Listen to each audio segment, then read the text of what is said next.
Khamenei साहब ने किसी पे अत्याचार नहीं किया। पूरी दुनिया के मुंह पर थू है जो ये कह रहे थे कि रहबर साहब भाग गए, छुप गए। हम उनके सामने लड़ते रहेंगे। और रहबर साहब अपने घर में उनकी शहादत हुई है। पूरी दुनिया के मुंह पर थू है जो ये कह रहे थे कि रहबर साहब भाग गए, छुप गए। इस्लाम के रहनुमा वही होते हैं जो अपनी ज़िंदगी दीन पर निछावर कर दें। इस्लाम के रहनुमा वही होते हैं जो हक़ व बातिल के फ़र्क को समझ सकें। इस्लाम के रहनुमा वही होते हैं जो ज़ालिमीन के सामने आंखें डाल के बात कर सके। इस्लाम के रहनुमा वही होते हैं जो हुसैन के मकसद को जिंदा रख सके। हुसैन के रहनुमा वही होते हैं जिनकी नमाजें बताती हैं कि हम जालिमों को सजदा नहीं करते, जिनकी नमाजें बताती हैं कि हम किसी हुकूमत को पसंद नहीं करते जो जालिम हो जाए। इस्लाम के रहनुमा वही होते हैं, याद रखना, इस्लाम की हिस्ट्री उठाकर देख लेना। इमाम हुसैन ने खुतबा दिया था कि मुझ जैसा तुझ जैसे की बैत नहीं कर सकता, जब तू फासिक जालिम हो जाएगा तो तुझसे अल्लाह नाराज रहेगा। इसलिए ये अपने इख्तिदार, अपनी हुकूमतों के लिए ये आज जो इन्होंने खामनेई साहब पे जो जालिमाना एक्शन लिया, ये पूरी दुनिया देख रही है कि खामनेई साहब ने किसी पे अत्याचार नहीं किया। खामनेई साहब की 86 साल की उम्र का इतिहास है कि किसी पड़ोसी मुल्क पर, किसी गरीब मासूमों पर अत्याचार नहीं किया। इस शहादत का बदला कैसे पूरा होगा?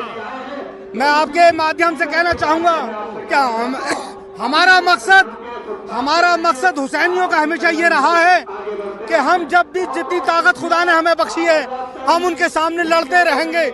अगर हिंदुस्तान की हुकूमत हमें इजाज़त दे तो हम वादा करते हैं हम हिंदुस्तान से बाहर जाके लड़ने के लिए तैयार हैं। इसलिए कि हम अपनी ज़िंदगियों का कोई मकसद नहीं समझते सिवाय इंसानियत की बका के लिए, और ये मकसद खामनेई साहब का था।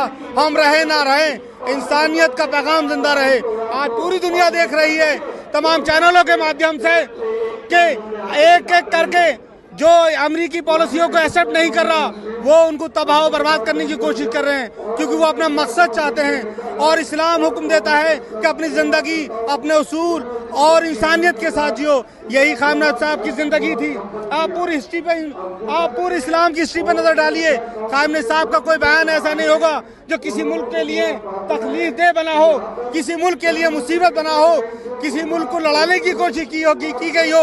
आप खामनेई साहब की ज़िंदगी का कोई बयान देखिए। जालिमों को जवाब कैसे दिया जाएगा? इंशाअल्लाह वो दिन भी आएगा। अभी ये शुरू हुआ है।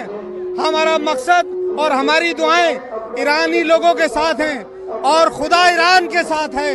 इसलिए अल्लाह ये चाहता है कि कोई किसी भी मजहब का हो, हिंदू हो, ईसाई हो, यहूदी हो, पारसी हो, वो अपनी जिंदगी अपने धर्म और दीन के मुताबिक जिए, किसी पे जुल्म न करे।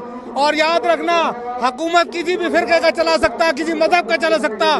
जब इंसान जालिम हो जाए तो उससे अल्लाह नाराज हो जाता है, उससे भगवान नाराज हो जाता है, उसके बाद उसे कामयाबी नहीं मिलती। लोग चेहरे देख के तो इज्जत देते हैं, लेकिन अंदर से उन्हें इज्जत कभी नसीब नहीं होती। ये ऐलान था ईरान इस कार्रवाई का जवाब देगा इंशाअल्लाह। आप देखना, हम आपके चैनलों के माध्यम से कह रहे हैं, ईरान के जो लोग नीचे काम कर रहे हैं वो माखूल इजराइल को भी जवाब देंगे, और जो इजराइल के साथ अरबी ममालिक जुड़े हुए हैं ये उनको भी जवाब जाएगा इंशाअल्लाह।